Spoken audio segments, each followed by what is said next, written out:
All right. Well, let's get started with episode 51 of the Astrology podcast. Thanks for joining me. Today is, what is it? It's Wednesday, October 28th, 2015 at approximately 3:02 p.m. in Denver, Colorado. This is the 51st episode of the show. And in this episode, I'm going to be talking with Kelly Surtees and Austin Coppock about the astrological forecast for November of 2015, along with some auspicious dates that month for beginning different types of ventures and undertakings using the principles of electional astrology. Let's see. So for more information about the podcast, of course, you can subscribe at theastrologypodcast.com/subscribe. The podcast itself is made possible by listeners of the show who pledge their support through Patreon. So if you enjoy the show and would like to support the production of future episodes, then please consider donating $1 or more through Patreon, and in return you can get access to some subscriber benefits like our private discussion forum, early access to new episodes, or joining in on one of our live episodes like some of our listeners are doing today. So this episode's being recorded in front of a live audience as part of our monthly webinar format, and we'll release that. They're able to participate and ask us questions throughout the course of the show. So if anybody has any questions or comments as we're going through the show, then just post them in the chat box or in the discussion bar, and then we'll get to those when we get a chance. So let's get started, I guess, first by welcoming my two co-hosts, Austin and Kelly. Welcome to the show, guys. Hi. All right, so we're going to be focusing on the month of November and the forecast and major astrological alignments. First, we had a few announcements. So I just got back from the Organization for Professional Astrology Retreat, which was held in Monterey, California over the past weekend here in late October. And I did a whole 3-day intensive on zodiacal releasing and timing peaks in people's careers. So that actually went really well. And I'm going to take a bunch of that information and focus over the course of the next month on recording some new lectures on Time Lord techniques and timing peaks in a person's career, as well as other areas of their life for my course on Hellenistic astrology. So if you like what I'm doing here, then you might be interested in checking that out through my website at chrisbrennanastrologer.com. Austin, you've got some more classes coming up as well, right? Yeah, I'll be beginning the 6th and final unit in my foundation series, which I've titled Synthesis, on November 21st. And although it is the capstone to an arc of classes, anybody who needs a little practice integrating all of the different elements of astrology together into comprehensible delineations is welcome to join. We'll be looking at not just dignity, not just aspects, whatever, but dignity, aspects, signs, houses, how it all works together. So that'll begin on Saturday the 21st and will run through December 12th. Awesome. So they can find out more information on your website, which is austincoppock.com. Absolutely. All right. And Kelly, what do you have coming up? I've got my lecture on progressions through the Rubicon organization next Sunday, November 1st. So that's headed up by the lovely Nina. And there's a series of lectures. I think it's one day a month or one day every 2 or 3 weeks that she's doing there. So Sunday, November 1st is the first day. And I think Austin is going to be joining the team there in December. So yeah, I believe it's December 6th. December 6th. Fantastic. So it's rubiconastro.com is where you can find out more information about that or to sign up if anyone's interested. Excellent. All right. And other announcements just around the community. One of the things I mentioned in the last forecasting episode is that a group of filmmakers had recently got together to produce a film based on the work of Richard Tarnas called Changing of the Gods, and they were launching a Kickstarter to help fund it. And I just wanted to announce that they actually met their goal, and the movie is now going to be fully funded and is already in production and started filming in the past month. So we should look forward to that movie sometime, I think, in late 2016 or early 2017, if they're sort of on track with that. Other than that, I think, Kelly, you mentioned there's a conference happening in South Africa this next week, right? Yeah, there is. I think it's the weekend of like November 6th, 7th, 8th and 9th or thereabouts. And it's a fairly large conference. They seem to have speakers flying in from the States and from Australia. So that's great for the astrological community down in South Africa.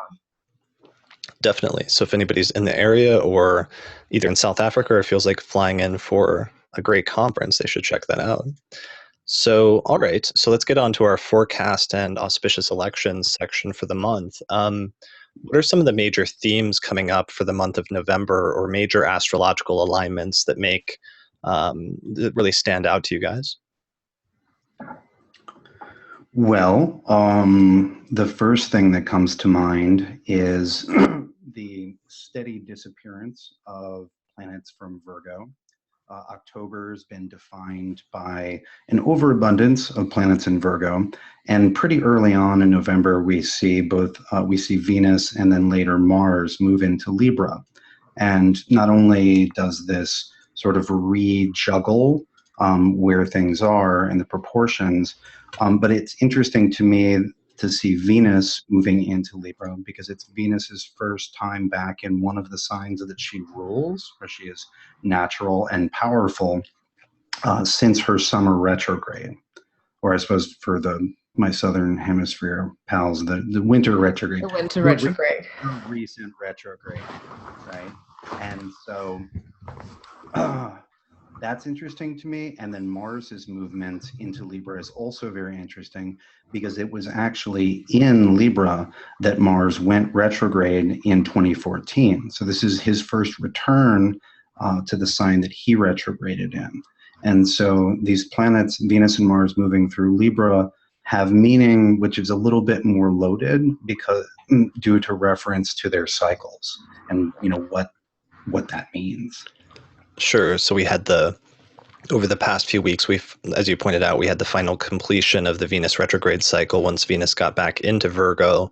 And then more recently, we just had the Venus-Jupiter conjunction, which really sort of completed the retrograde, since we're well outside of that. But just remembering that one of the great pre-retrograde alignments this summer was that beautiful Venus-Jupiter conjunction towards the end of Leo that kind of marked the start of the summer, or the early part of the summer in some sense. And now we're into the early phases of, at least in the northern hemisphere, the fall, and we're seeing the final sort of conjunction of those two signs and those two planets in Virgo. Right, and soon enough it's on to new things.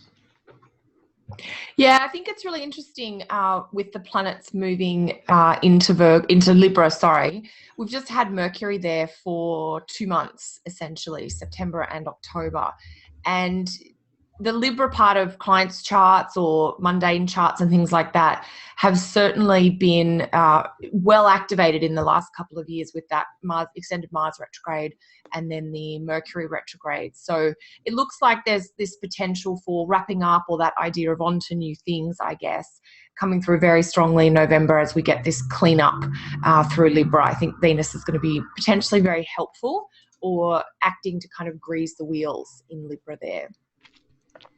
Sure. And so in terms of dates and some of those ingresses, because they're going to come up pretty quickly in November, when does that start happening? And then for those that are watching the video version of this, I'll just animate it to sort of, as you're reading some of those dates, to show when the planets go in. So November 8 looks like Venus goes into Libra. So that'll happen first. And that's lovely too, because as soon as Venus goes into Libra, she's going to smash up against the North Node, both there at 0. I think that'll be a nice day for a white wedding, if anyone wants to take that on board.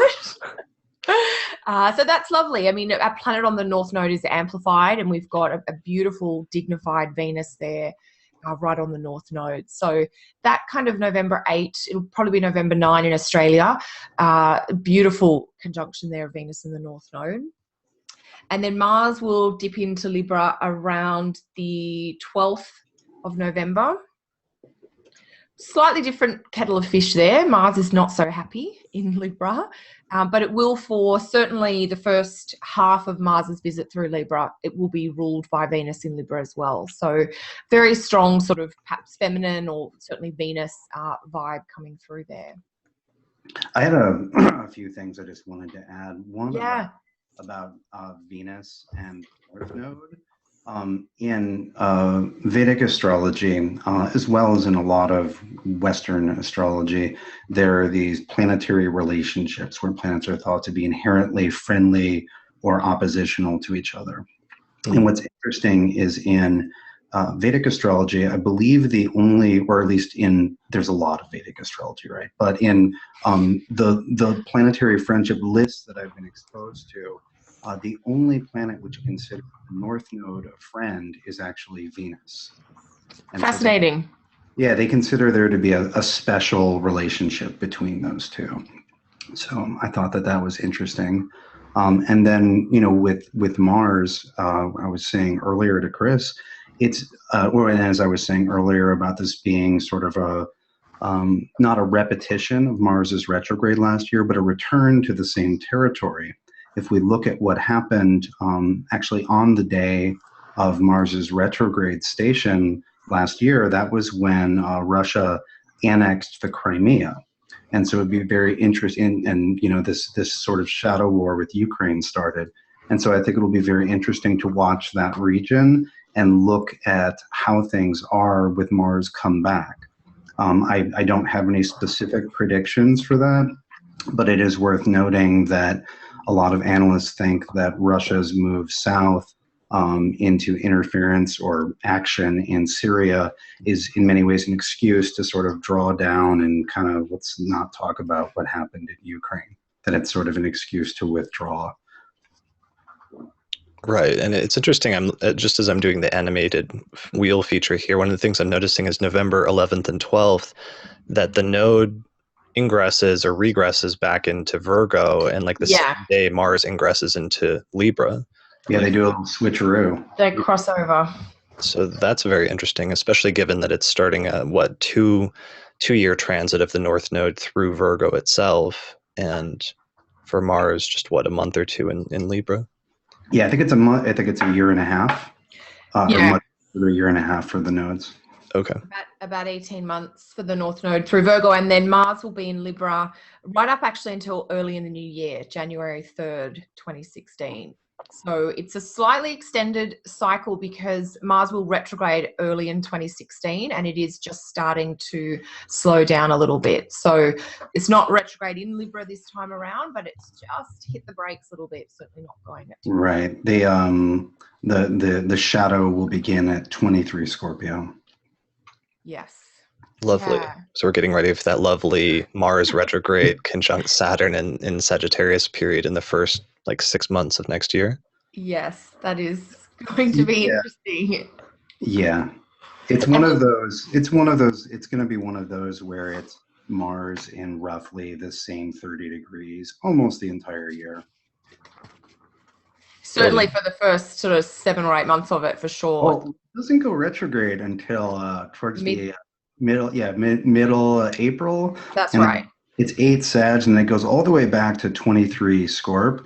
So it's about half and half Scorpio and Sag. So we're going to, as far as will Mars be in Scorpio or Sag, pretty much the entire year. It's going to be in the signs that the retrogrades will happen, but not necessarily within those degrees. Oh, yeah. You're right until October. So Mars is just touching 2 signs next year. And I'm sure we'll probably go into more detail about that, I guess, as it gets closer. Yeah, that's one of the things that comes up for me in doing electional charts is just the hell of trying to pick an electional chart for the first several months of next year. And really, literally, at the OPA retreat, I had to give a talk partially about how some of that pile up in mutable signs next year forming a T-square would kind of affect clients. And one of the ways that I tried to spin it was what to do with electional charts where somebody has to do something next year, because then you literally you have to pick what house or what part of the chart is gonna suck in some sense, or not do too well, by putting both Mars and Saturn sort of right in that house. And how if you're perhaps doing a business, you might want to avoid putting that in the 10th house, or if you're doing something where financial matters are really important, avoid putting it in the 2nd house, or if it's a relationship or partnership, avoid putting it in the 7th house, and so on and so forth. Just to be a little contrarian here and be the voice of positivity and the source of rainbows. Right. As you are. Not usually your role, Austin. Well, mostly I'm just trying to be a problem, and that means being negative. But I'm willing to be positive if it means I can be a problem. I've actually been noticing, this is especially from watching Hillary Clinton's chart. She has this gnarly Mars, Saturn, Pluto pile up in Leo. Mhm. which is in the morning chart, 10th. I'm a morning chart believer. But regardless, she has this. And, one of the things that she gets consistently praised for is that she's just made of steel, Mhm. right? You might not like her. She might be, might see her as a murderous robot, but you can't say, she's weak, right? Like made of steel. And I was looking at Obama's chart the other day. I was teaching a class and was using his chart to illustrate things about dignity. And I realized that both Mars and Saturn are in pretty close aspect to his midheaven. And that, that to a certain degree, the malefics mean that you will have to deal with the hard parts of life in that area, that's where the hard stuff will come in. But another important thing about malefics is those cultivate the qualities for dealing with impossible or really difficult situations. And that, if you're ready to go all in on something and you're ready to endure difficulty in a particular area, you can put them there with full knowledge and a commitment to be willing to do that, right? Because they're always somewhere. Sure. And so when you can't avoid them, you can at least be ready for them. Be like, okay, this is going to be the hard part. Yeah, and I mean hers is complicated and mixed up since that Mars in a day chart is actually the ruler of the ascendant, so that even though that might be the most difficult area for her, sometimes the 10th house in terms of career and reputation, it's also the life that the area of life that she's the most focused on, or that attracts a great deal of her attention during the course of her life, so that it's not necessarily something to shy away from, but it is certainly something that you would have to acknowledge that you're going to experience some of your greatest obstacles and difficulties and setbacks in. Right. If you were reading from her at 7 years old, right, you'd be like, you will be very successful and it will be very hard. Right. Well, and at that point, she'd already be like, I know. Because she'd already she'd been nominated for like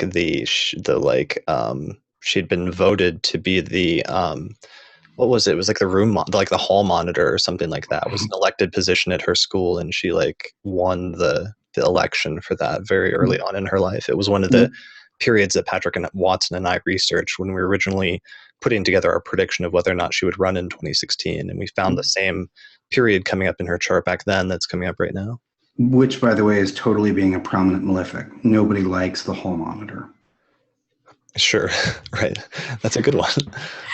So you win, but you're not popular. Nobody likes you. Right. Which, if she wins, will probably be the case. Poor thing. Wow.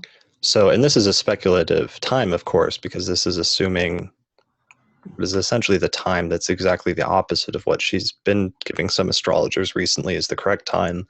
But that's sort of a discussion for a separate show that Patrick and I are going to do eventually. So back to November. We were talking about the ingresses, and then we got sidetracked. So we got up to, we did Venus, we did Mars, we did the North Node. Is that it in terms of ingresses, or? Only Mercury, yeah. Mercury's going to fly through Scorpio from November 2nd to the 20th, and then we'll be in Sag from November 20th until December 10th. So Mercury's obviously boot scooting along. And so a few synodic points about that. So that means, so Mercury is closing in on the sun, and so that means Mercury will lapse back into invisibility for much of the month. And we have, I believe, on the 17th, we have Mercury's superior conjunction with the sun, which is Mercury on the other side of the sun from the Earth. And there's a very interesting energy about the superior conjunction, just as there is around the inferior conjunction, which is the Mercury between us. And so one interpretive convention is, well, when Mercury is between us during a retrograde, then it's really personal, penetrating, deep insight, underworld metaphors. Whereas when Mercury is on the far side of the sun, the mind reaches out as far away as possible, and it's often very idealistic and associated with almost religious experiences. I believe Demetra George offered a model where Mercury was in the underworld during the inferior conjunction, during the retrograde, and then during the superior conjunction, Mercury was off in Olympus visiting the gods, right? Beautiful. Nice. Just a little framework. And I personally have had some very, which we'll just call them spiritual type experiences when Mercury was approaching the superior conjunction. So it looks like that goes exact around November 17th. Does that sound right? Yeah, that's what I remembered, and it sure looks like that. All right. Right at the end of Scorpio. Yeah, about 25 Scorpio. All right. And then Mercury leaves Scorpio and ingresses into Sagittarius, it looks like, by November 20th, where it starts forming a conjunction with Saturn, which it pretty quickly passes after the 24th of November. Oh, but it gets messy. It gets... Well, then it's squaring Neptune, and we've got the full moon coming in. So that is one of the peak energy periods, I think. And I think that's actually American Thanksgiving for you guys, that sort of 25th, 26th, 27th, 28th of November. Okay. We've got, Mercury's diving in there, but we've also got the first Saturn-Neptune square forming in its exact kind of by degree. Oh, yeah, that goes exact at the end of November. I forgot. Yes. It's basically exact on the full moon. Yes. Okay. Which makes it a big, fun T-square. So that's I love your word, Austin, messy. That's going to be an intense Thanksgiving, especially for people with early mutable placements, perhaps. Yeah, because we've got the full moon at 3 Gemini and the Saturn-Neptune square at 7 Pisces, 7 Sag. So, if you're in that first, I guess we could say the first decan of mutable, it's going to be strongly triggering your chart. One of our listeners, Joe Gleason, says that she's excited for all the arguments about religion around the Thanksgiving table. That's a good one. Yeah, right. Saturn in Sagittarius now, and the big lineup in Sagittarius. And of course, perhaps this will be some of the first holidays when, let's say, like some younger people go home and visit family after, same-sex marriage has been legalized in the United States, and some lovely conversations with, older members of family or people that have different religious beliefs or things surrounding things like that. So that's a insightful point. One of the things I was thinking about recently with the Saturn-Neptune square and the fact that this is the first of a few of them, I think. Yeah, first of 3. First of 3. When do those 3 take place approximately? So we've got the 2nd in June and the 3rd and final in September of 2016. So we're sort of starting a process now that is not going to be completed until September. I believe they're at 11 and 10 degrees. Yes, they're a little further. Yeah, and they're not super far. But yeah, so, if you've got your Saturn at 10 degrees mutable like me, then you might want to pay attention to that. Because you might have just been like, oh, Neptune's going to aspect my thing at 10. Well, Saturn and Neptune are both going to nail your thing. Thanks for the warning. That was grosser than I meant it to be. Than you thought.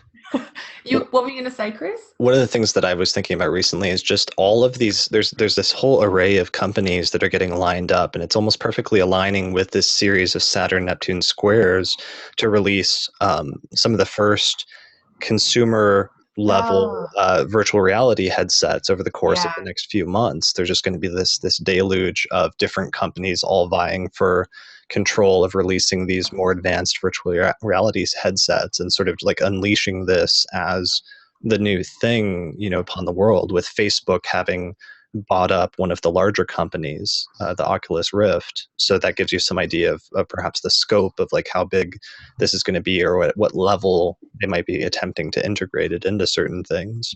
That's a really good point, Chris. I've been paying attention to the virtual reality thing, especially since Neptune went into Pisces, because there's this pretty easy timeline with Neptune and video games. Mm-hmm. So in the 70s, Neptune's in Sag. What are the video games like? They're all like frantic run around and shoot. It's Centipede, it's Galaga. You sit at the arcade thing and just like move and shoot frantically. And if Sagittarius has a pattern of action, it is moving and shooting, right? Mm-hmm. And then in, I believe it's 84, Neptune goes into Capricorn, and then you get the Nintendo, and I suppose the Sega system is kind of important, but the game type shifts to things like Super Mario Land or World, where you're exploring territory. You're in a hallucinatory world, right? And this is Capricorn's relationship to territory and substance, right? Then you fast forward and you get into Neptune in into Aquarius. And what's interesting is the game type doesn't change, which is maybe a reflection on Saturn, on Saturn ruling both Capricorn and Aquarius, but everything becomes 3D.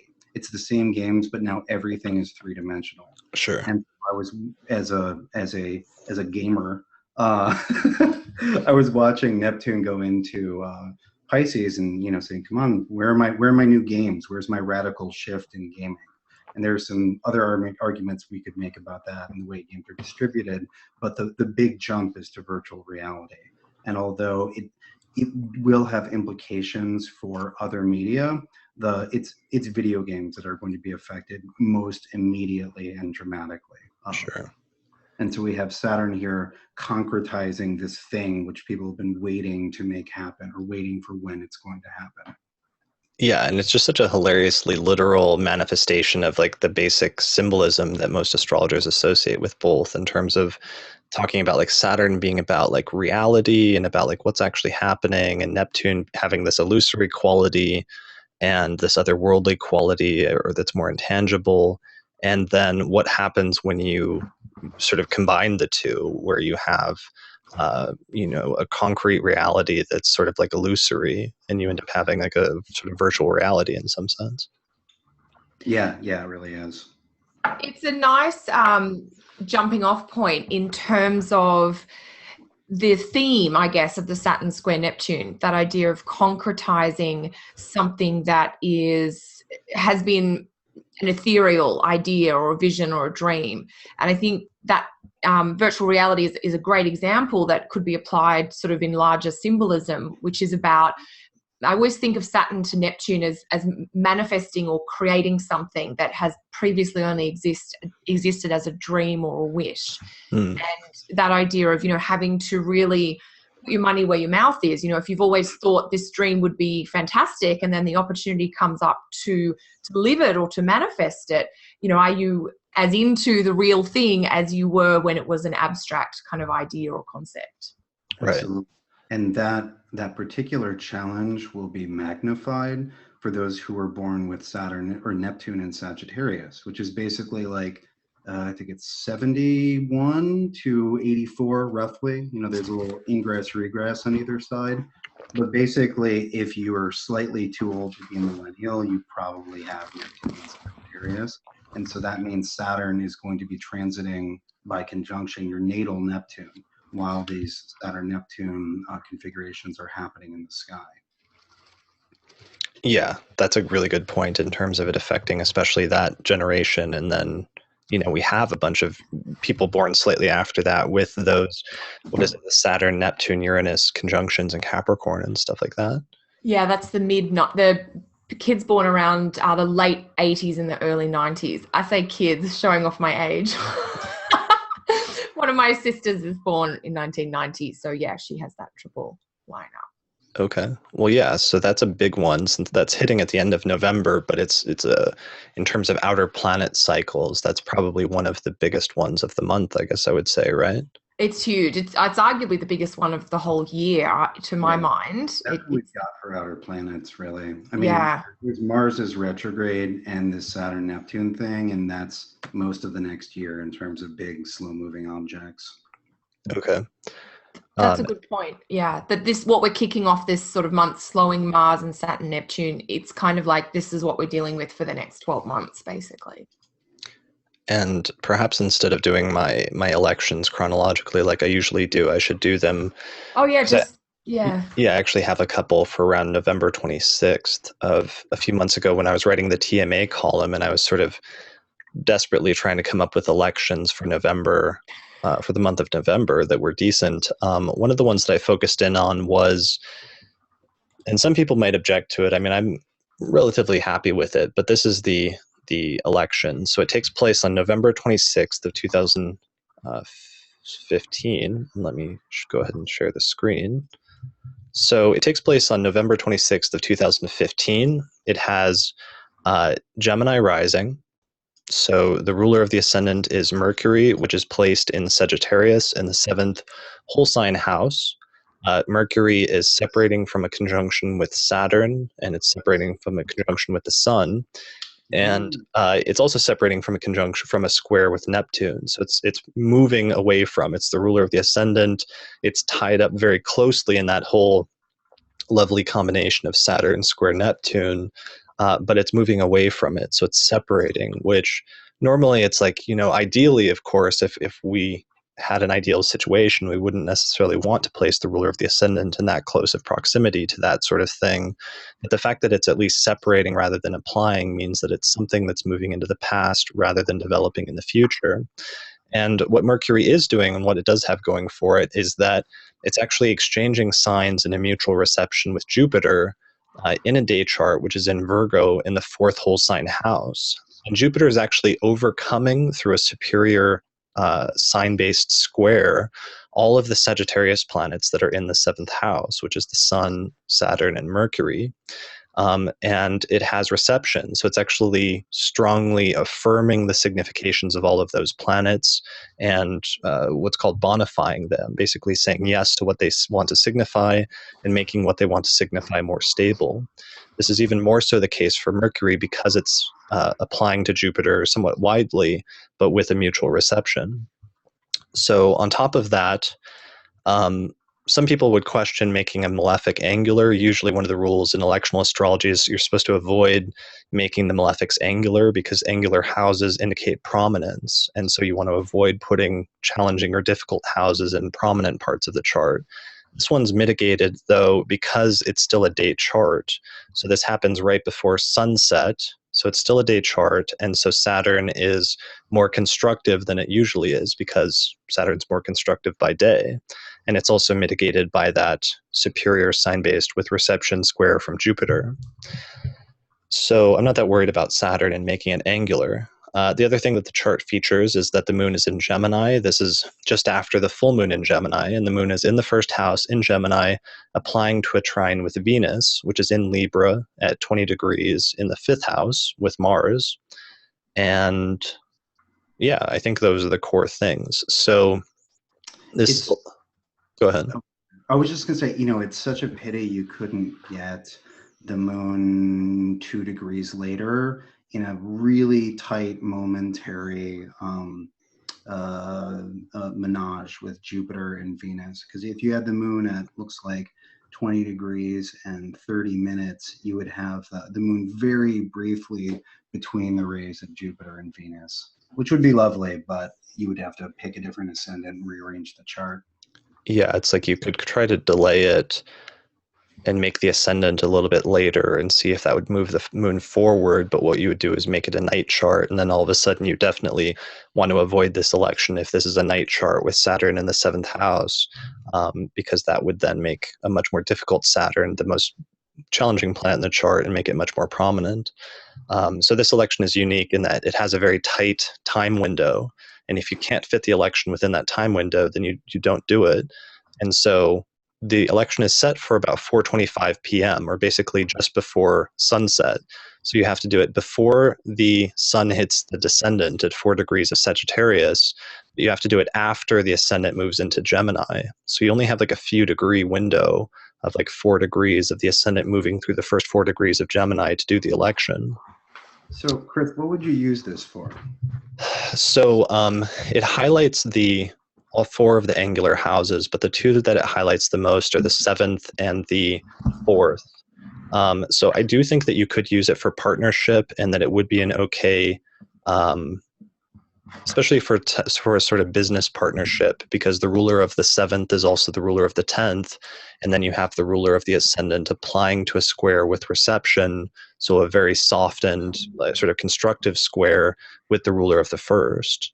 So I would use it maybe for business partnerships or even for fourth house matters pertaining to the home and the living situation, or things pertaining to a house or something like that, like your living situation. Yeah, I could see this being a home improvement thing. It's a pretty nice fifth house too, with Venus really running the show there. Yeah, I mean, the most difficult planet in the chart is there in the fifth, which is Mars, but it does have some significant mitigations going on since it's, with its domicile lord with Venus. Venus itself is relatively well placed, and doing okay in terms of aspects. It's not actually applying to Mars. So there's actually a better version of this election that takes place on December 1st, where Mercury is much later. It's at like 17 or 18 or 19 Sagittarius. So it's applying much more closely to the square with Jupiter. The moon is in Virgo, applying to a conjunction with Jupiter. And the sun is separating from the conjunction with Saturn rather than applying to it. So this election is for November, is the first version of that, but there's actually a better version of this election if you can wait about a week or two until December 3rd. Then you're actually in even better shape with a very similar chart. But if you can't wait and you need to do something the last week of November, then I would go with this chart. All right, so yeah, so that's my first election of November that I wanted to mention, which is actually the one at the very end of the month. One aspect I wanted to ask you guys about, and you may or may not, I don't know, Chris, have this in an election, was the sextile from Venus in Libra to Saturn in Sag, around the 5-degree mark. And that's happening earlier in the month, November 13 and 14. Just based on that little bit of reception there with Venus applying to the exalted ruler of Libra while she is in Libra. I thought that looked like one of the more positive or potentially favourable aspects of the month, and pretty good for starting things, particularly things that you want to last. I don't know, had you guys had a little look at that one, or I didn't know if you had a chart about that either at all, Chris? You're talking about which one again? The Venus sextile Saturn. So it's about the 13th of November. Venus is 5, come back another day maybe. 5 Libra to Saturn at 5 Sag. Separating from the conjunction to Mars, which is obviously more helpful. right. But that idea of, Venus and Saturn both have this desire to sort of establish or create things and joining forces, essentially. I would add that I really like that Venus is very much in the driver's seat there. Venus is in her own rulership, which means she's really, potent. She's on the superior side of the sextile, and Saturn is looking to her in Libra, which is the sign of his exaltation. I like that. Here's the election. I actually did have an election for that day. I thought that you must. It's such a nice aspect.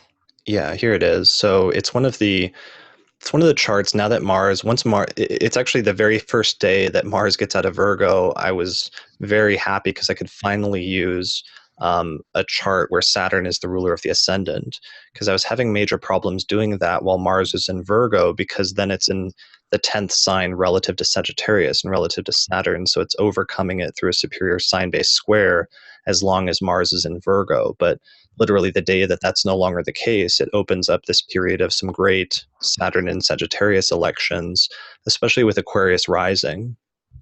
So the chart's set for November 13th, 2015 at 12:45 p.m. And it has Aquarius rising. Saturn is the traditional ruler of the ascendant, and it's located at 5 degrees of Sagittarius conjunct, at least in Denver. I mean, you'll have to adjust this for other locations, but at least in my location, you can get Saturn right on the degree of the midheaven in the 11th whole sign house, though. So Saturn it's a day chart, so Saturn is more constructive in a day chart. It has a superior sign-based square from Jupiter, and then it has that lovely sextile that's very close from Venus that Kelly mentioned. Mm-hmm. So Venus is in Libra in the 9th whole sign house at 5 Libra, sextiling Saturn at 5 Sag. So other than that, the moon is in Sagittarius in the 11th house, separating from Saturn and Venus and applying to a square with Jupiter with reception. So it's like a square with reception is like a very soft, favorable, or constructive type of square. And then finally, we have Mercury and the Sun in the 10th whole sign house in Scorpio. So it's a pretty good chart. I mean, it has Mars in the 9th house by day, so the area of potential difficulties, there may be some 9th house difficulties there, but even those are not completely for loss. I mean, you won't completely run into insurmountable problems there because Venus, the ruler of the 9th house, is doing relatively well. So yeah, that's a great 11th house election, especially having to do with groups or alliances or social matters, since the ruler of the ascendant's in the 11th. But it would be especially good for people that are involving 11th house matters with 8th house matters, having to do with other people's money or possessions or credit, because the ruler of the 11th is Jupiter, which is in the 8th house of other people's possessions. So that's my November 13th election. Cool. And that's a Friday the 13th, by the way. Okay, very good. Oh yeah, we do have one of those coming up, so I'm sure we'll all be inundated with questions, comments on the significance of this. It's a lovely Friday the 13th. I always love. I always love reading my Friday the 13th entries in the almanac when it was a really good election. I'd be like, so this is actually going to be a really good day. Sorry, like no bad luck. This is actually going to be unusually positive. Enjoy being wrong.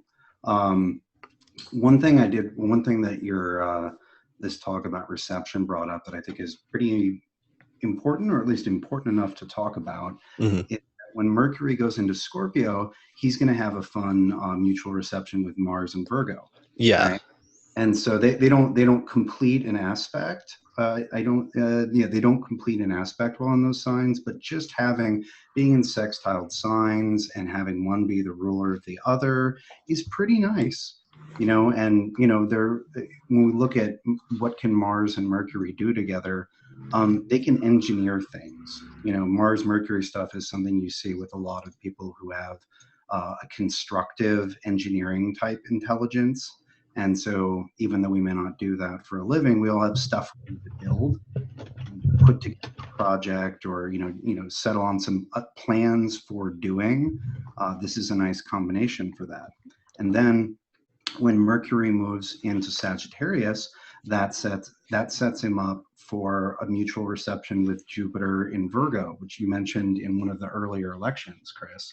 And that's also really nice, because Mercury in Sagittarius can be a little problematic because he's in Jupiter's domain, and usually Jupiter is like, screw the details, everything will be fine, but not in Virgo. With Mercury and Sag referring to Jupiter in Virgo, he gets a little blast of the precision he's usually lacking in Sagittarius, and then conversely, Jupiter in Virgo, who is perhaps a little gloomy and a little too focused on details to be his usual jovial self, gets a little bit of that enthusiasm and fire from the mutual reception with Mercury in Sagittarius. Definitely. And that's something I've been working on for the past several years, is just what the nature of mutual reception is and to what extent it can mitigate what are otherwise considered challenging things from essential dignity. And for me, at least, I really do feel like the exchange of signs or the mutual reception can mitigate and sometimes, in some ways, nullify or turn it into a strength what are otherwise considered debilitating positions, like Mercury, being in Sagittarius, or Jupiter being in Virgo, which I think is what you were just saying. But I wanted to sort of run that by you guys to see, because that's often one of the presumptions that I'm making in these elections when it comes to some things like the Mercury and Sag and Jupiter and Virgo elections. But what do you guys think? So I want to I agree with you, but I want to counterpoint us with a common criticism of that. And that is the two drunks leading each other home analogy, which is that when two planets don't have dignity on their own, it is like two incapable people trying to help each other. It doesn't really do anything. And that's a common argument you'll hear. And some also, I remember we used to make jokes about mutual deception. Right. It's really entertaining, but I don't think that that's actually the way it is. I think if we're going to, sort of offer a competing analogy, it's like, let's use Mercury and Jupiter, right? Because they're both in signs of their traditional detriment. So Mercury has something which is usually useless to him. He has this Jupiterian thing, which is not any good for him. And Jupiter has this Mercury thing, being a Mercury ruled sign, that is of no use to him essentially. But when those two meet, they can literally exchange, be like, oh, this is really useful for you, right? Like enthusiasm, let's say enthusiasm for Sagittarius, enthusiasm doesn't make you smarter, right? It doesn't make you more like analytical.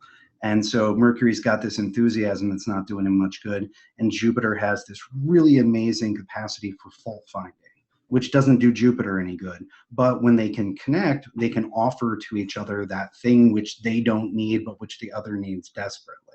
So it's like, it's like, it's mutual salvation in this case, where neither would be able to help themselves. Sure.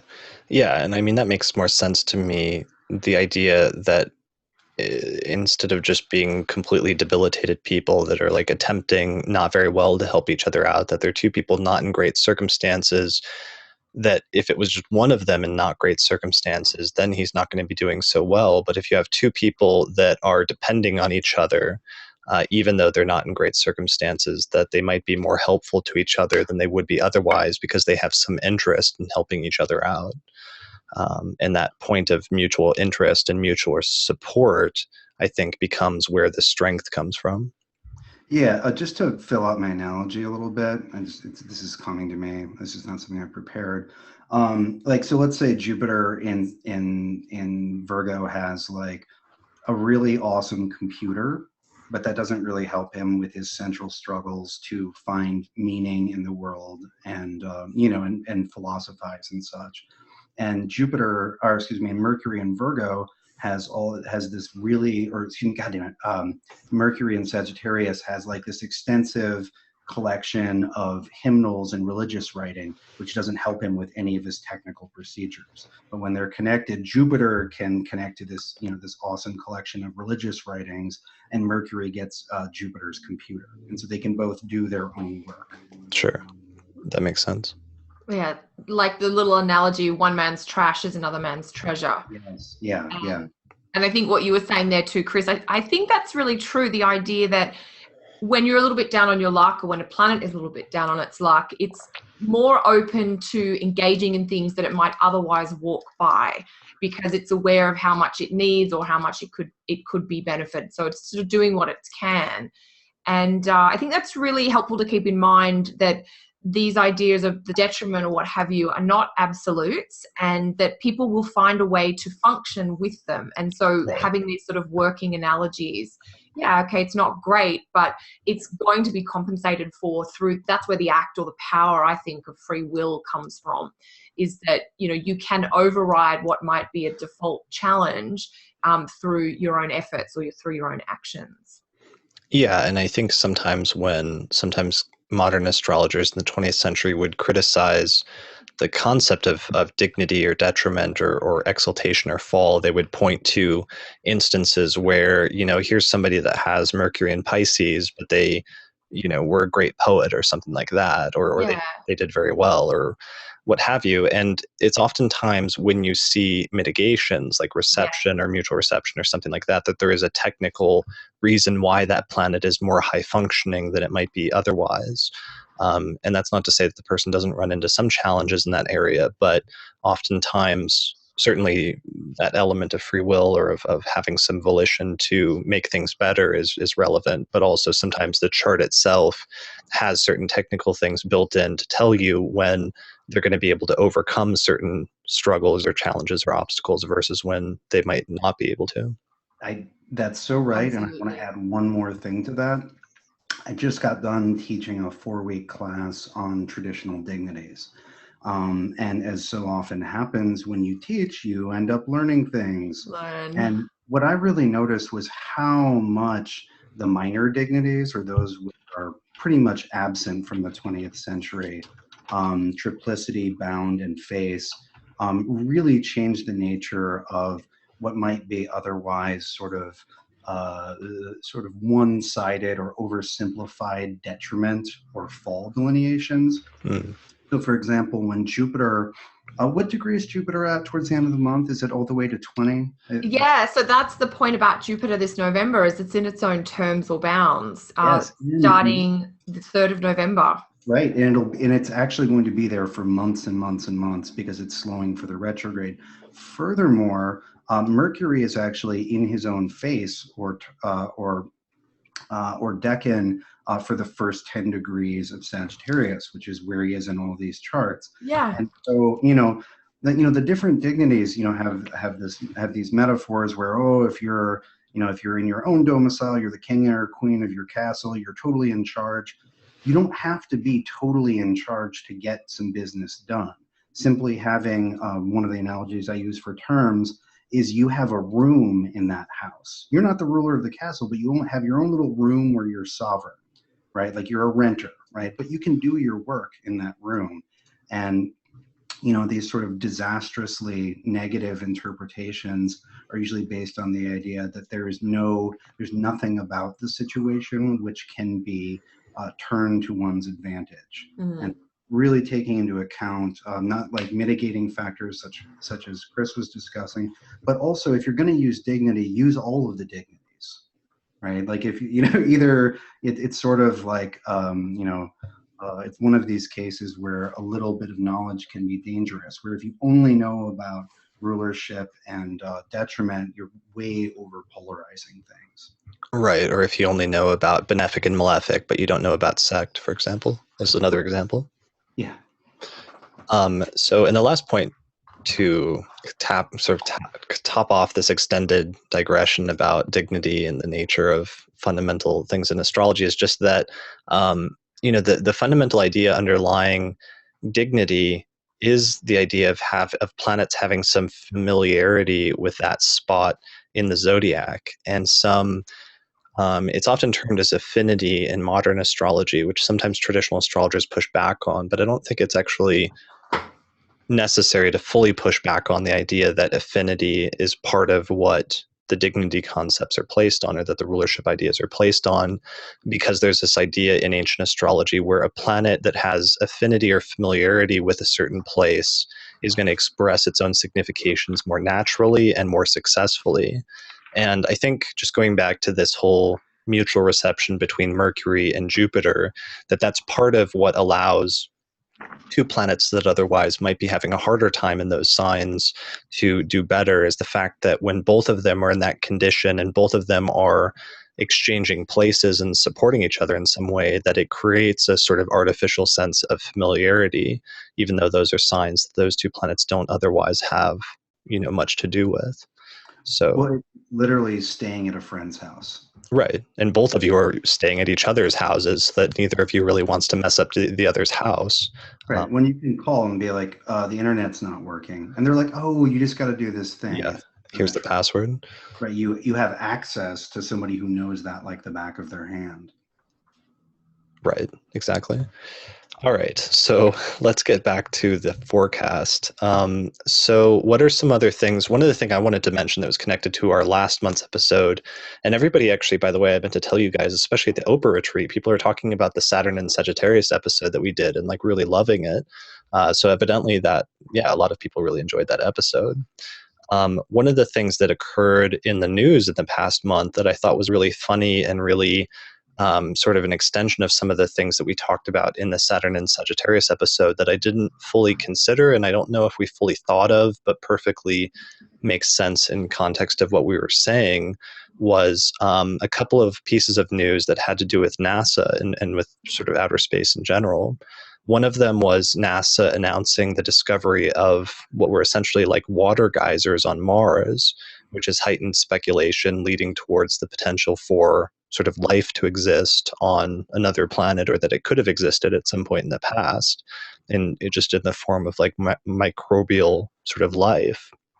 And then the other thing that I thought was funny, this was just a couple of weeks ago, but it was this announcement by some astronomers that published a paper saying that they were seeing some weird sort of variations in observing a specific star where it would be dimmed periodically by about 20%, which was much more than any other body that they'd ever see dimmed for, and they were having a hard time coming up with explanations for it.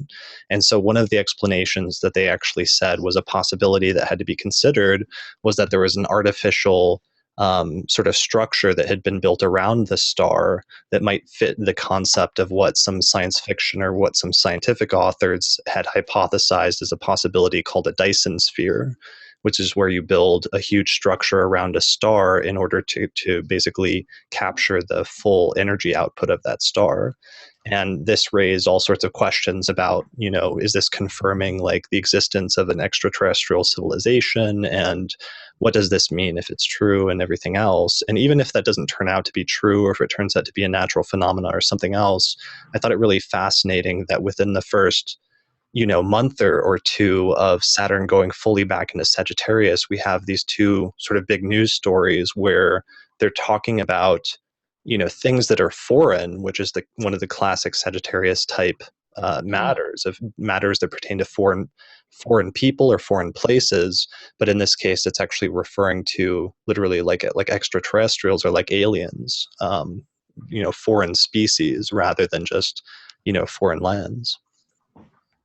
So that was it. My Saturn and Sagittarius observation. I think that's really relevant. It'll be interesting if it's like with Saturn and Scorpio, we actually had something like that as well, where as soon as Saturn went into Scorpio, like a month later, there was the David Petraeus scandal where like the head of the CIA was caught using Gmail in order to sort of have an affair or something like that. And he was busted by the FBI. And it was like this weird like privacy and like sex secrets type sort of scandal that came up all of a sudden right at the beginning of Saturn in Scorpio. So it'd be interesting if this is like a preview of some themes that might develop further as Saturn moves even deeper into Sagittarius over the next couple of years. That pings a couple things for me. One, just on the general nature of the shift from Saturn in Scorpio to Sagittarius. Mm-hmm. Saturn can be characterized as walls or structure. And so with Saturn in Scorpio, we're looking deep inside the walls of that structure, right? Like what's inside the boundary. Whereas with Saturn in Sagittarius, we're standing on the ramparts and looking as far as the eye can see towards what may lie on the horizon. It's a much more extroverted, outward mode for attention. And then second, as far as characterizing this month goes, hey, this is the first time we've had the sun in Scorpio without Saturn since 2011. And I have to say, like, I felt the ingress of the sun into Scorpio a few days ago, and it felt good. Yeah. It's a really good point, Austin. I was like, oh yeah, this is this smooth underworld river feeling. I like this, where Saturn wasn't waiting for me. And so and with this coming month, we have a lot of it with the sun in Scorpio, of course. And then it's really extra leisurely having that Venus in right? There's something almost of a breather happening here, coming after this crazy, stressful, but very productive Virgo pileup. And then moving into Scorpio with this like nice Libra sort of coating. But then towards the end of the month, we emerge onto the scorching plains of Sagittarius. And there things get really intense. We're going to be confronting Saturn again in his new sign. This will be the first sun moving to conjoin Saturn in Sagittarius, right? And, again, there's this pretty radical transition from Scorpio, which is very inward, downward, to Sag, which is very outward, very bright, very, I think, external and confronting what's happening, what you can see, what's happening outside. And it does so right on that full moon, and with the Neptune there. And so I think there's going to be a really big difference in the lived experience of the first 2/3 of the month, let's just say through the 20th, versus the last 10 days. The last 10 days are going to be kind of crazy go time, but I think the first 20 days it's going to be getting mellower, and in the middle of the month should be pretty mellow, and then it'll just ratchet right back up. Definitely. Yeah, it sort of just strikes me as you're talking there, Austin, that around that 20th, 21st of November, when the sun moves into Sag, we really start to get this full-on mutable emphasis. We've got a couple of planets in cardinal, a bunch of planets in mutable, and for the first time in a really long time, there's no sort of fixed energy, for quite some time. So it is going to be a quality or qualitative difference, I guess, which is really significant. And I think this whole Saturn in Sag story or theme, collectively, but also for our listeners personally. We're starting now this November to get some planets aspecting that Saturn with a little bit more frequency and intensity. We've got the Venus sextile. We've also going to have Mercury conjunct Saturn towards the end of November. We will have the Mars sextile Saturn in Sag. And again, that's coming up around the sort of the 23rd or so of November. And then right at the end of the month, November 30th, December 1st, we have the Sun conjunct Saturn. So if you're not sure what Saturn in Sag is about or is going to be about, watch for the news headlines as the month unfolds, and then also pay attention to what pops up in your life on those key dates where Saturn in Sag is aspected. Definitely. That's really exciting. So we'll have to do our next forecasting episode like the later part of next month, just so we can, we'll have seen, especially around that full moon, like what some of those themes are that are emerging. Mm-hmm. It's going to be a big full moon. Yeah. So I forgot when we went on that whole digression about mutual reception and dignity and stuff, I forgot that one of my elections actually perfectly tied into one of the ones that you were mentioning, Austin, and this is the last election that I wanted to mention this month, which is also the very first election on November 2nd. So let's see. The chart is set for November 2nd, 2015 at 6:40 a.m. in Denver, Colorado, or wherever you're at, basically just after sunrise, whatever your local time is. So it has Scorpio rising, and the ruler of the ascendant is Mars, which is located in Virgo in the 11th whole sign house, with Venus applying to a conjunction with it at 23 degrees of Virgo. Mars is also present with Jupiter in the 11th house. So we have both benefics in the 11th with the ruler of the ascendant. And Mars is not just sort of stranded in Virgo without any sort of familiarity with that sign, because this is the first election where Mercury has just ingressed into Scorpio, and it's in the first whole sign house. So Mercury is actually exchanging signs with, or is in a mutual reception with Mars. So what we have is a strong mutual reception between Mars, the ruler of the ascendant, and Mercury, the ruler of Virgo and the 11th house, which gives both planets sort of artificial strength in some sense. So other thing that this chart features is the moon at 28 Cancer in the 9th whole sign house. Not really doing much in terms of applications, just applying to a square with Mercury once it changes signs. But the main thing that this chart is about is just taking full advantage of that initial Mercury-Mars mutual reception, especially while the benefics are still applying to Mars, while Venus is still applying to Mars.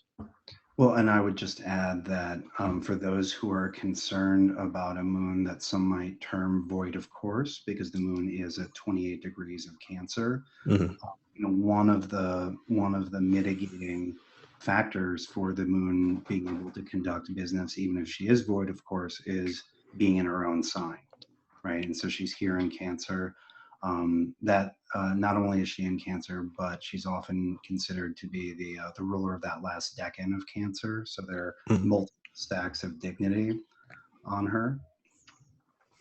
Excellent. Yeah, that really helps. And then even just the close application to Mercury, so that even if the moon didn't have dignity, I mean, the fact that it's applying so closely to another planet, I don't know. I really have the feeling. I feel like the modern concept of the void of course is definitely overhyped, and was really led a lot of people astray in the last presidential election, where Obama's nominated under a void of course moon and accepts the nomination at the Democratic National Convention, and then some astrologers actually predict based on that he's going to lose the election because the moon was void of course, but he did just fine.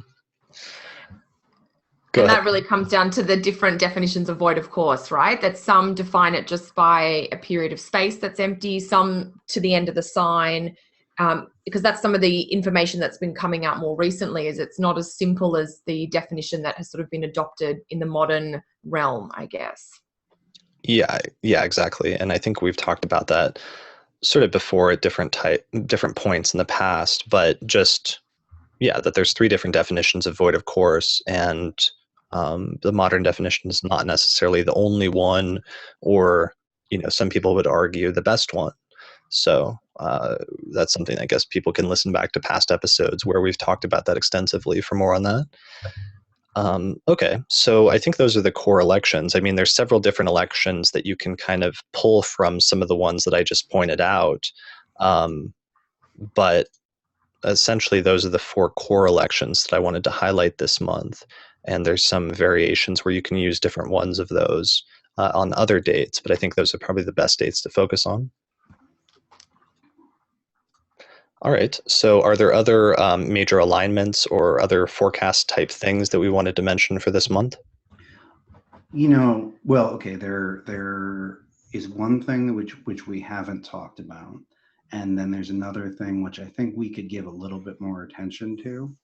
I know we've had conversations about Saturn squaring Neptune over the last 2 months, but we should really talk about it more this month because it's actually happening by perfectly this month, and it's the focal point of several other planets' attentions.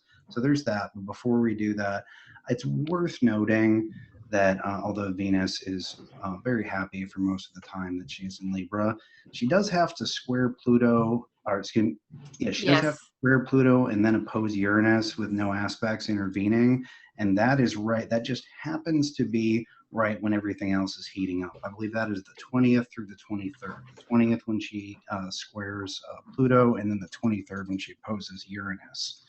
And so even though she may be better equipped to deal with that by virtue of her position, that's, when you get Uranus opposing Venus or Pluto square Venus, that's hard on the feelings. That those are emotionally volatile times where there may be something of a therapeutic value which emerges, but which does not meet the definition of good times. Yes, that is really the other 2 aspects that you're so correct in saying need to be addressed. It's like a mini reiteration or revisiting of the Uranus-Pluto energy, because even though they are separating, they're still close enough together that when we get a planet coming down the line, it can pick up both in quick succession. So a level of things being uncomfortable, revelations that maybe surprise or shock you. And I think, Venus is sort of the activating planet here. I suspect this is perhaps, in people's personal lives, more likely to sort of be activated. But it is going to be a little bit of an eye-opener window of time. Sure. Yeah, especially for people with those degrees of, what is it? It's about 13 to 16 degrees of cardinal signs where that'll be going exact. Yeah, mid cardinal. Okay. And that's not a disastrous thing, but it's worth noting as far as setting your expectations, like those, so I don't know, when the moon's in trouble, I like to use the word uncomfortable. And then when Venus is afflicted or challenged by aspect, it's usually unpleasant, right? And that's not necessarily disastrous, but when you see Venus troubled or afflicted, you have things where, like an expected pleasure, like, oh, I thought it'd be really nice to hang out, and it was really like uncomfortable and kind of boring, or it was, just kind of unpleasant. Or sometimes, if a person is experiencing it as themselves, they're just in a weird mood, or like the restaurant that you went to that you thought would be really awesome is kind of gross. Like, it's the pleasures, it's that sort of those lubricating pleasures that make life easier are what Venus provides. And when Venus is troubled, you'll see flies in the ointment. Yeah, and I mean, an opposition between Venus and Uranus is much more sort of erratic and unstable, and sometimes electric and exciting, in having a sort of event or romance or meeting that starts up very quickly, but then often, can kind of burn out very quickly and become very unstable just as fast. And when you tie Pluto into that, where we're talking about, a Venus-Pluto square, and the type of intensity, sort of sometimes bordering on obsession, that comes with that, you get, if we were to just look at this as almost like as like a natal configuration or a natal signature, it's a pretty intense one.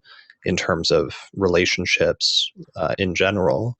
So I would think that if people are having like relationship things that are starting at that time with that sort of signature, that would make some pretty explosive and somewhat tense types of relationships. I mean, how would you guys characterize relationships that, let's say somebody starts a relationship under like a Venus opposition and a Pluto square? What are like the positive aspects of that and the negative or challenging aspects of that? Well, one thing, which is a little bit outside the nature of the relating between the two people, is that when you have really tight Venus-Uranus stuff, a lot of times that person's from out of town, or it's just impossible to get together. You know, Uranus is such a separating factor.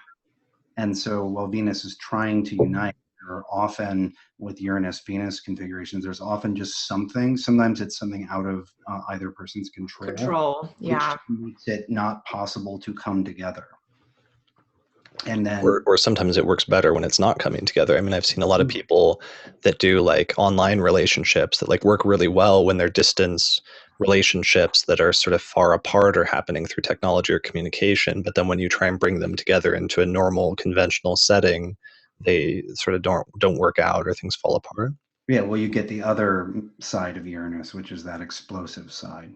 And I will just say that in watching people's lives and talking to clients and observing my own moods, you know, Venus-Uranus stuff is, it coincides with a lot of freakouts where, you know, someone feels like they can't even handle it right now. And a lot of times those don't necessarily have long-term consequences, but it is a little, you know, people talk about intensity with Uranus and, you know, a lot of emotional intensity, especially if it spikes quickly, which is Uranus's pattern. You know, Uranus's pattern is not slow build, right? It's a sudden spike and then drop off. Unexpected. Right? You know, I'm feeling momentarily overwhelmed and maybe freaking out a little bit. Yeah. I agree completely. It's that unexpected change to the plan or to the situation. And the other thing that I've seen with clients a lot with Venus-Uranus is this interest or openness to the idea of a long distance relationship, you know, in addition to sort of the online type of thing. And I remember my teacher used to talk about a Venus-Uranus combination as creating a freedom closeness dilemma where the person is almost like seesawing or flipping, flip-flopping between wanting to be close, which is the Venus side, and then wanting to have time apart or have the freedom, which is the Uranus side. So a level of flexibility would be super helpful then. And the other thing, I guess, that stands out on that date, that sort of November 23rd time frame, was that Mars is at 6 Libra, applying to sextile Saturn at 6 Sag. So there's a level of perhaps things, you know, frustrations coming to the surface perhaps, or, you know, difficult decisions. I really liked what you were saying, Austin, that idea of plans being blocked or changed without you know, outside the control of the individuals that are being affected, that there are external obligations or external unexpected things that change or shift or surprise you, that mean whatever you wanted to do to add sweetness to your life, which is ultimately Venus, that pleasantness that you described so eloquently, Austin. You can't get the pleasantness right now. There's a task or an obligation that needs to be met beforehand, perhaps. Yeah, and I was just looking at dates, and it's like Venus hits that sort of constellation or that T square first and completes it, you know, in November, starting on the 19th and 20th, when it hits 13 Libra and squares Pluto, and then a few days later it opposes Uranus. But then what happens is a few weeks later, Mars moves into that, which you guys already mentioned earlier, starting around December 5th. 5th, 6. Once it hits 14 Libra, squaring Pluto, and then a little bit later, let's say by the 10th. The same week, really, Yes. So it's like you get the initial sort of attraction and perhaps the positive things of the excitement of the Venus-Uranus opposition and the intensity of the Venus-Pluto square. But then it's like a few weeks later, there's this other element that comes in where suddenly Mars is there, and there's this more sort of combative potentially in the negative aspect of things, perhaps if things went south like a few weeks later in a relationship, then you get the more explosive aspect of that Uranus-Pluto square, sort of keyed off by Mars coming in and completing and taking the part of the T-square that Venus used to occupy, which is a little bit more combative and a little bit more sort of associated with strife or sort of conflict. So, yeah, I mean, one scenario is like, if you get into any super intense relationships that start with Venus squaring Pluto and opposing Uranus, try to take it easy, and weather through that period a few weeks later when Mars hits those exact same degrees and perhaps makes things a little bit more tense. Yeah, well, and so this whole Venus thing is really our entryway into the last third of the month, which has a very different quality, right? Because Venus hits Totally. Pluto on the 20th and is hitting Uranus by the 23rd, and by then the Sun is in Sagittarius, applying to Saturn. Mercury is in Sagittarius, applying to Saturn. And we're getting ready for this Saturn-Mercury-Sun conjunction, square Neptune in Pisces, and then that's going to be T-squared by the full moon in Gemini. And so that's a lot of emphasis. You know, everything's moving around. All of the faster moving bodies are aligning themselves around this Saturn-Neptune thing pretty much on the exact day that it goes precise. Right. Right.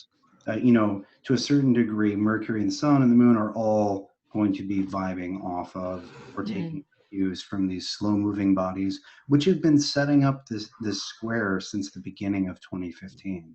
You know, they got really close in 2015, and then beginning of 2015, and then Saturn turned retrograde. And so this one's been trying to happen for a while. Oh yeah, and that was the preview. That was the one that I always refer to as like the preview of what Saturn and Sagittarius will be about the first 6 months of this year, when Saturn dipped into Sagittarius and, you know, sort of gave the heads up for many people about what the next couple of years are going to be like, and then retrograded back out. So that's a really good point, that when it stationed, it was actually super close to squaring Neptune. And so that was one of the themes that perhaps almost came together, or that people would have gotten a preview about, but didn't get the full-on sort of impact of quite yet, but then they do later this year.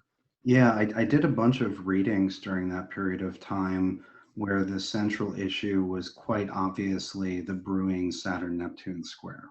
You know, where there was a combination of feeling blocked or held down, like, you know, typical Saturn feelings, but being super confused as to what to do about it. And so the sort of worst case for Saturn-Neptune is that feeling limited or blocked, or internally depression is very Saturnian, very walled in, but then just having no fucking clue as to how to identify what to even do about it. You know, Neptune's not good for clarity. And when, you know, you're feeling when you're not in a good place and can't even diagnose the situation, you know, there can be just sort of depression mush, right? So as far as like sort of the difficult or negative side of the manifestations of that, that's one of the things that some of the people probably who are listening to this will experience.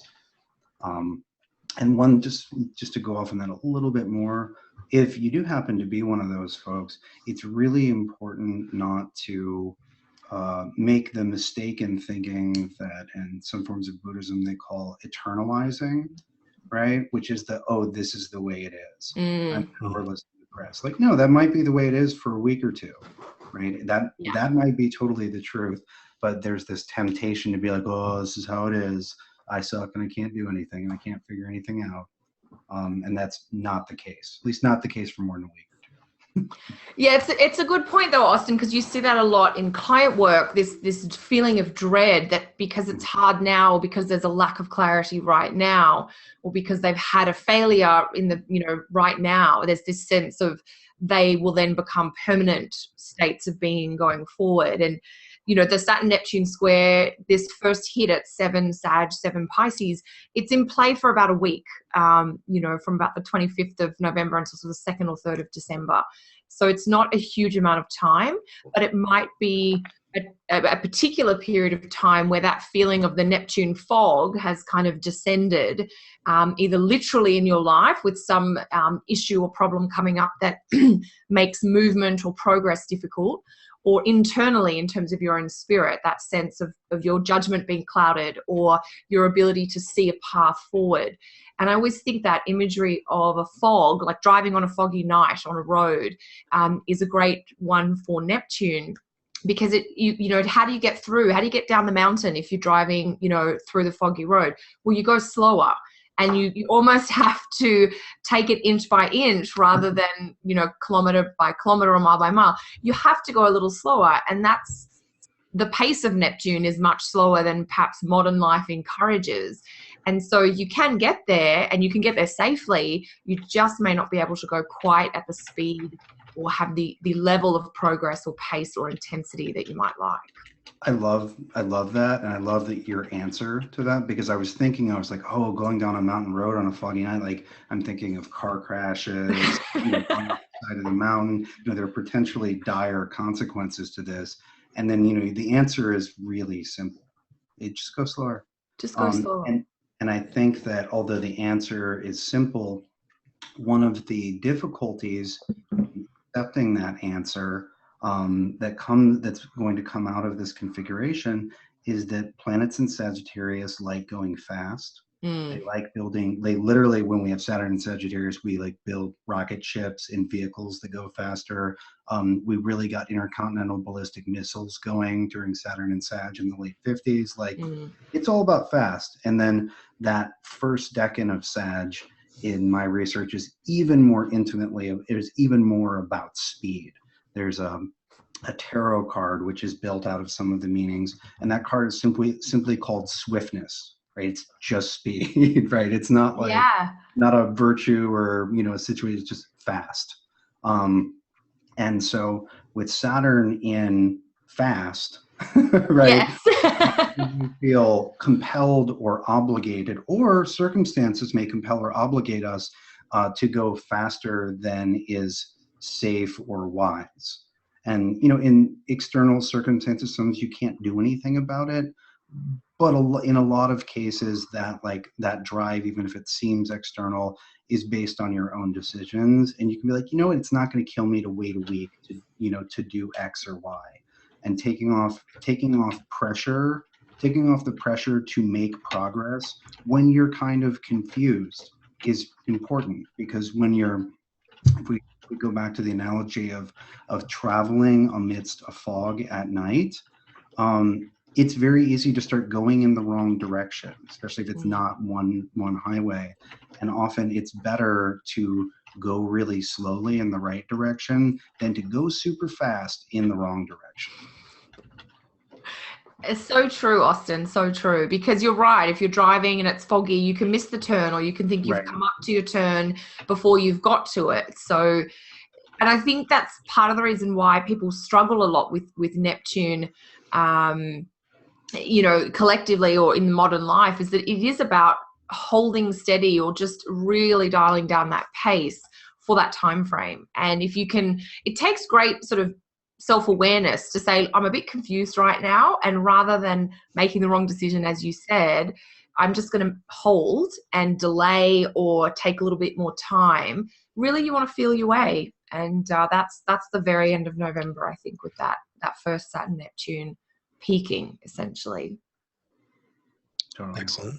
Well, yeah, and we'll have to do more about that, since that becomes one of the next big things that's coming up that's going to play out over the course of the next few months. I'm sure we'll have more thoughts on it and want to go into that more in future episodes, just about what that means, what that's meant in the past, and what other Saturn-Neptune aspects have coincided with, and what that might mean, or what some of the further implications of it are for the future. Right. And so I guess one quick note. So if you were born like 79, 80, you have a Saturn-Neptune square with Saturn in superior position. I know, because I was born then.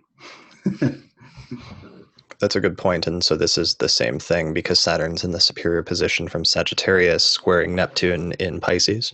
It's about a 36-year cycle from any one phase of Saturn-Neptune to the same phase. Okay. Okay. And All that right. would be the waxing square back then. The waning, sorry. No, yeah. Closing. This is closing. 36 years from waning, or it's 36 and change, right? From Yeah. waning. More like 37, but actually, no, it's about 36. Sorry. Not 37 yet, Austin. No, I was thinking, but I'm going to be 37, but the square wasn't super tight when I was there, and it No. didn't until later. So yeah, It's it's just 36 years. Brilliant. All right. Well, I think that brings us towards the end of this episode. I don't know if our listeners have any additional questions. It's like we got to a lot of them. There was a few. I don't know if you guys want to address any of these other ones. Ricardo Carmona asks about the Sun-Saturn conjunction and Saturn being Cazimi and just the general idea of closeness to the sun in general. I think that is something we addressed in an episode, maybe 1 or 2 episodes ago, where we were talking about some other Cazimi. So I don't know if you guys have anything to say about that. Barbara Farrar asks about the nodes being on the world axis. I mean, that's not necessarily a concept that I use. The Aries axis very much. Is that something you guys use in your work? Not a lot. Not a lot. I Okay. mean, I do think that the equinoctial and solstitial cusps are important. Mm-hmm. Agreed. I don't get as excited about it as some folks seem to. I did want to just say something about Sun-Saturn. Sure. I've been thinking about Sun-Saturn here is just that one of the primary ways I think about the transiting sun and what it's doing is it highlights things, right? Yeah. It throws a big spotlight on whatever it touches. And so in this case, it's throwing that beam fully on Saturn in a sign which we're not totally used to yet. And so I think it just serves to, as I said earlier, intensify and spotlight the Saturn-Neptune thing. And, the sun, of course, on the Saturn side, like really highlighting this need to make progress, this need to not only make progress, but keep one's eyes on the horizon and keep getting closer to that far-flung goal or truth or whatever it is. And so I'm seeing it primarily as an intensifier of this configuration.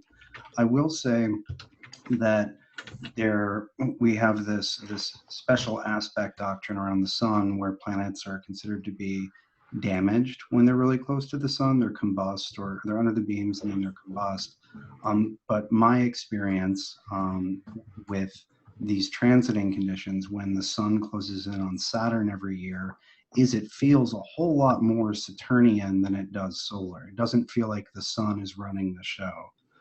It feels like the sun is temporarily overwhelmed with the heavier, serious Saturnian energy. I don't see Saturn being suppressed. If anything, if we're going to sort of see it as a contest, I think the sun's significations are generally more damaged during those Sun-Saturn conjunctions. Okay. Yeah, that makes sense in terms of what I've seen as well. So I would tend to agree. All right. I just had one very quick point on the world axis question. Mm-hmm. The thing that occurs to me is the solstice and equinox degrees, those 0 cardinal signs, they're hugely significant, but for the sun, because they show something about the sun, if that makes sense. Right. Those are defined by those are the 4 most important points in the Sun-Earth relationship. Yes. Right. Yes. Totally. So the sun hitting those degrees, wowzers, get out your bells and whistles and put it above the fold in the newspaper type of thing. But for other planets hitting those degrees, I don't think it's as anywhere near as significant, because their relationship to Earth doesn't change just because they hit that degree. Whereas for the sun, it does. All right. And that'll actually bring up something that I want to talk about in an episode in November, which is the zodiac debate. I really want to do the show on the zodiac debate and talk about one of the questions that we're going to address, hopefully, is the issue of the vernal point and what makes that a viable starting point in both the northern as well as the southern hemispheres. So, yeah. The 0 Aries, why we start with that? Yeah, why that's the question basically that astrologers need to answer, is this question of, because otherwise, a lot of astrologers, especially in the northern hemisphere, get into the trap of talking about the seasons and associating, I think, as you well know, and obviously I'm from down under. Sure. I had never heard this thing about, do you switch the zodiac in the southern hemisphere? I'd never heard it till I went to a conference here in North America. Well, I mean, do astrologers in Australia use the seasonal analogies as much? I mean, because I think that's where it comes from, is that northern. Totally. Okay. Yeah, well, no, we don't. Sorry, I understand where it comes from. Mm-hmm. We don't use the seasonal analogies as much. We might use words that, like for Aries, for instance, which the start of Aries in Australia and other countries in the southern hemisphere is autumn or fall. Right. But we would say, Aries as a sign or as an energetic template is about starting things, or we just wouldn't derive, we would kind of have that meaning as intrinsic to the sign or inspired by the constellation rather than associated with the season. But I also understand too that astrology developed in the northern hemisphere, where still today the vast majority of people actually live. Mm-hmm. And so from a historical concept, I can understand totally why it's that way, but it seems to apply. The energy of Aries or Libra seems to be larger than just that hemispheric tone, if that makes sense. Yeah, and that's why I wanted to address that question, just because I think most astrologers report that their experience in the southern hemisphere with dealing with charts from the southern hemisphere is that the signs do not need to be flipped and they still function the same way, and Aries still occupies the same spot on the ecliptic in the tropical zodiac. So then there is a conceptual issue where astrologers have to answer the question that then arises, which is, what is it that makes the vernal point appropriate as the starting point for the zodiac that's true in both the northern and the southern hemispheres? Sure. Yeah, that's a good question to contemplate. Yeah. I don't think anything depends on starting there. No. I mean, we've talked about how when again, I've been doing all this teaching recently, so I've been going over basic stuff and rethinking it. Mm-hmm. And contemporary psychological astrology takes the starting point as individual awareness, right? And that Aries is this first bloom of the sense of oneself as separate and individual. And that is a valid starting point. However, if you look at particularly Hellenistic era astrology, we have this diagram called the Thema Mundi, where the starting point is Cancer. And, as I pointed out to my students. Is Cancer, is that what you just said? Yeah. Okay. So what does that imply as a starting point? Oh, it's being born from your mom, right? It's a very modern individualistic thing to think life starts with being an individual. Life starts actually being a fetus and then being extruded, which is a process that Cancer describes. Sure. And that's, there are starting points for different processes, and identifying what starts in Aries is, I think, important. Definitely. All right. Well, I didn't mean to open up that whole can of worms right now, but it was a nice little preview as a segue. Something to come. Yeah, exactly. So, all right. Well, I think then we should wrap it up. We're at our usual time of about 90 minutes. So, so if people want to find out more about Austin's work, they can check out his website at austincoppock.com. Kelly's website is kellysastrology.com, and mine is chrisbrennanastrologer.com. So, of course, you can subscribe to the podcast at theastrologypodcast.com. You can get additional subscription benefits through our Patreon page, or you can sign up for a free email list whenever there's a new episode, and lots of other things. So, Yeah, I guess that's it. Thanks everyone for joining us. Thanks to our live audience who sent us some questions. I just want to recognize a few of them that are still sticking around right now because they all posed some great questions during the course of this. So Barbara Farrar, Ricardo Carmona, Christina Caudill, and Joe Gleason. So thank you guys for joining us and posing your questions today as part of our elite sort of audience of Patreon supporters of the show. And thank you to my esteemed co-hosts, Austin and Kelly, for joining me. Anytime. It's always a pleasure. Yeah. Thanks everybody for listening. All right. Well, thanks everyone for listening, and we'll see you next time.